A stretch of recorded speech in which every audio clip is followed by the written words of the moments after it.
Usapan natin sa mga may high blood, may sakit sa puso, ano yung mga bad habits na bawal gawin.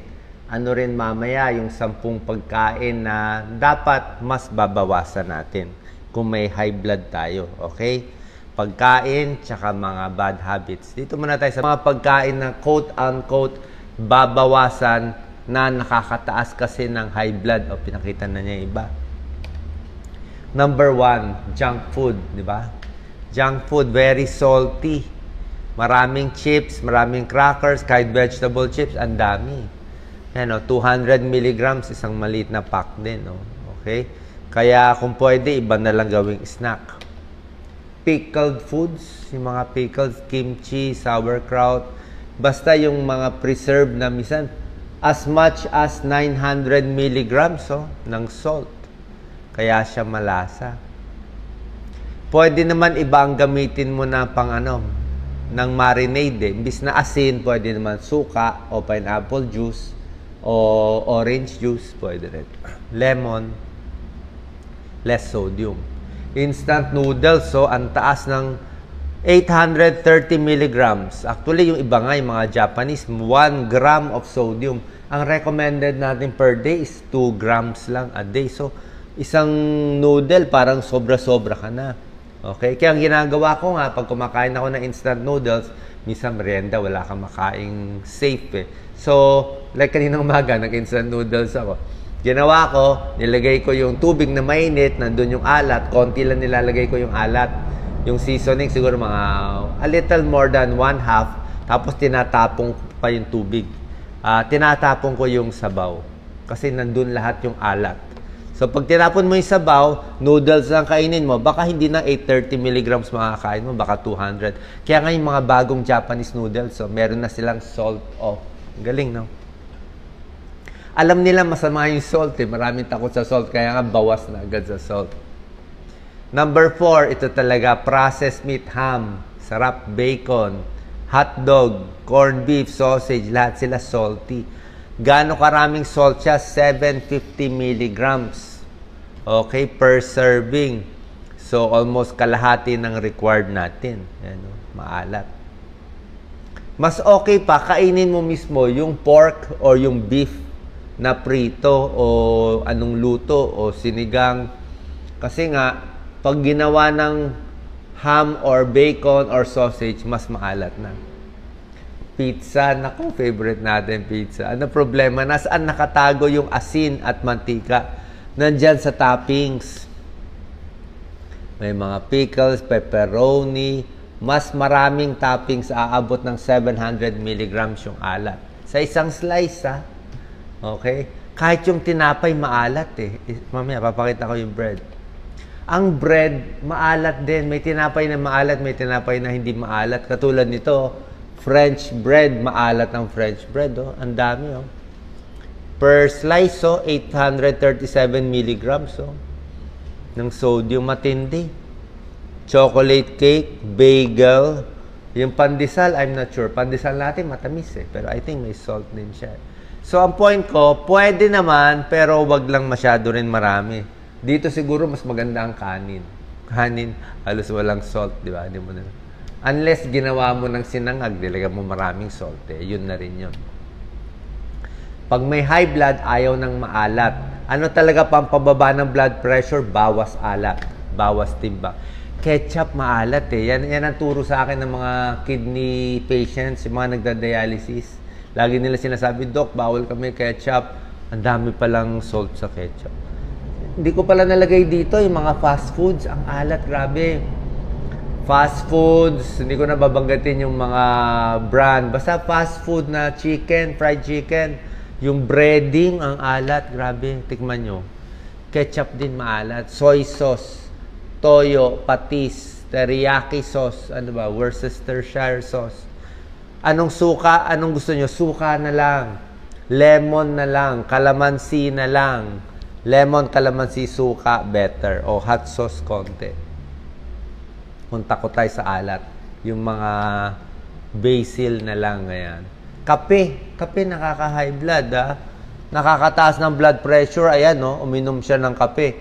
Depende sa tapang ng kape. Ayan, 8 milligram 8 millimeters mercury, tinataas ng blood pressure. Yung unang numero. 5 millimeters mercury, tinataas ng diastolic pag uminom ng kape.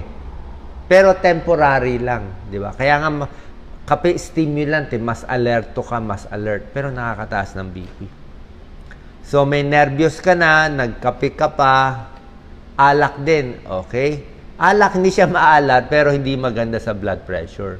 More alcohol raises blood pressure. Okay? Yan. Doon lang tayo sa moderate drinking or iwas na lang. So, sabi mo, Doc, wala na akong makain. Marami na pwede kinain. Pwede nyo naman kainin to. Hindi ko naman sinasabi, wag nyo kainin. Pero, ako siguro, wala nang masyadong maraming toppings. Di ba? Ito yung mga po pwede. Yan. Lahat ng prutas, gulay, ayan, saging, broccoli, garlic, pampababa ng cholesterol at blood pressure. Pakwan, monggo, yogurt. Ito, isda, salmon, avocado, orange, suha. Marami na pwede kainin. Ito pwede marami-rami. Yun naman mas konti. Lalo na kung may high blood. Tsaka magpapapaya tayo. Ngayon, ito tayo sa bad habits. Number 1, umiiri. Kung meron kang high blood, pag umiiri, mas tumataas ang blood pressure. Straining, umiiri, o talagang nagpupuwersa ka, o nagbubuhat ng mabigat, pwede mag-heart failure, arrhythmia, heart disease, ayan, tumataas ang BP. May sakit sa puso, bawal din umiri. Kulang sa tulog, hindi nyo ba napapansin? Pag puyat kayo, kulang kayo sa tulog, di ba mas tumataas ang blood pressure. Meron din may sakit na sleep apnea. Yung sleep apnea, mas nahirapan ka huminga dahil nga doon, nagkukulang yung oxygen, tumataas din ang blood pressure. Number 3, kulang sa exercise. Ayan, lagi nakahiga. So, pag kulang sa exercise, mas tataba. Pag tumaba, tataas din yung blood pressure. Okay? Pero ang tip ko lang pwede mag-exercise pag controlled na yung blood pressure. Nakainom na ng gamot, maintenance na gamot. Pag controlled na, tsaka mag-exercise, mas maganda. Kung mataas ang blood pressure, ayaw mo rin mapagod yung tao. Sobrang alak. Diba? Actually, sobrang alak, hindi rin maganda sa puso, hindi rin maganda kung may high blood kayo. Merong holiday heart syndrome, nagkakaroon yan. Too much alcohol, nakakataas din ng blood pressure at nagkakos ng irregular heartbeat. Minsan, may direct toxic effect pa sa puso. Pag malakas ang bomba ng puso, tumataas ang blood pressure. Number 5, syempre, salty foods. Mas maalat ang kinakain, mas maraming tubig ang nare-retain sa katawan. Pag mas maraming blood volume, tubig, tumataas din yung blood pressure. Pag unhealthy food, syempre, matataba, cholesterol. Yan po. Number 6, sigarilyo. Habang naninigarilyo, tumataas ang blood pressure. Ayan, minsan tumataas na up to 8 points. Pwedeng ganun kataas. Okay?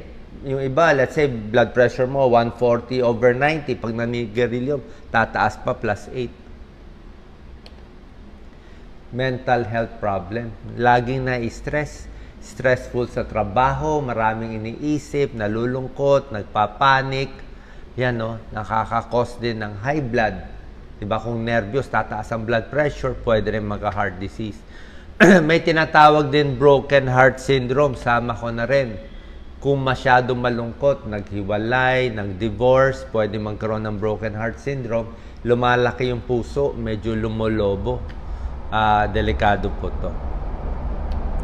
Number 8, overweight. Yan, Pag sobra kayo sa timbang, let's say, sobra kayo ng 20 pounds sa tamang timbang. Let's say, tamang timbang is 120 pounds ka lang. 5'4" siguro height mo na babae. So, imbis na 120, 140 pounds ka, 20 pounds overweight, pwede din tumaas ang blood pressure mo, mga 10 to 20 points. Kaya kung ibababa mo lang yung timbang mo, bababa din yung blood pressure. Yan ang mga iingatan natin kung may high blood o sakit sa puso. Pag inatake ng high blood, ano ba ang sintomas? Headache dito sa likod, sa batok. Pwede lumabo mata, pwede mag-tinnitus, mahilo, parang vertigo, parang humihilab ang tenga, umiinit ang tenga, pwede dumugo ang ihi.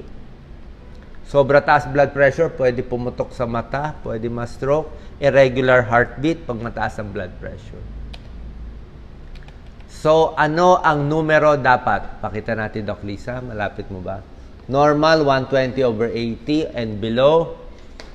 Mga 129, 180, pwede pa. 130, 139, medyo high blood pressure na to. Stage 1, papunta na sa high blood, Yung ibang tao, 135, hilo na eh. Pag itong, talaga, 140/90, high blood na talaga yan. Ito, delikado. Hypertensive crisis, pang emergency room to. More than 180 ang systolic, more than 120 ang diastolic. Super taas. Okay, sana nakatulong tong video natin. Yung mga dapat iwasan, konting bawas lang naman. Dapat alis to time. Baka nagtataka kayo, ba't ako lagi may manas? Bakit ako ang taas-taas ng blood pressure hindi makontrol? Tsaka syempre, yung mga tips ko pampababa ng blood pressure, relax lang, di ba? Deep breathing, sapat na tulog. Baliktarin nyo lang tong mga bad habits. Gawin nyo lang good habits. Matulog, mag-exercise, iwas sa mga unhealthy foods, tigil sigarilyo, mag-relax, at ayusin yung timbang. Sana nakatulong tong video. God bless po.